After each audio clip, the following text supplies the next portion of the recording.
Turmushga chiqqanman. Ota-onamni ko'rgani har borganimda oshxonasidan ba'zan so'rab, ba'zan so'ramasdan narsa olib ketaman. Ukam hali uylanmagan. Bu ishimga jahli chiqib, so'rab olgin, bo'lmasa o'g'rilik qilayotgan bo'lasan, dedi. O'zim o'sib ulg'aygan uyimdan olsam ham o'g'ri hisoblanamanmi? Alhamdulillah va salatu vassalamu ala sayyidina rasulillah.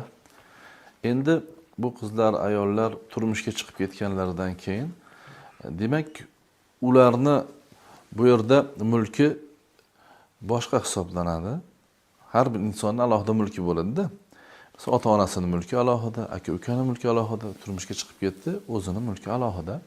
Albatta birovning mulkidan foydalanishlik ularni roziligi bilan bo'lish kerak bo'ladi. Shu o'rinda ular haqiqatda og'zaki, ochiq-oydin rozi mandan olib kelsang ham bo'ladi deb turib aytishgan bo'lsa, yoki bo'lsa holat shunaqaki, muhit shunaqaki, uni olganini bilsa ham hech kim indamaydi. Mulkni egalari, otasi, onasi, aka-ukasi, olsa olibdi-da deydi. Shu narsa aniq. Shunaqa muhit shakllangan holat.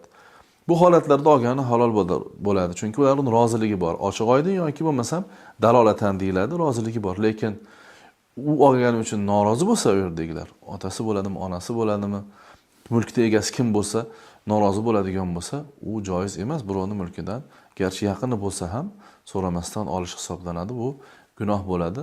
Masalani shu taraflariga e'tibor qaratish kerak bo'ladi. Vallohu a'lam.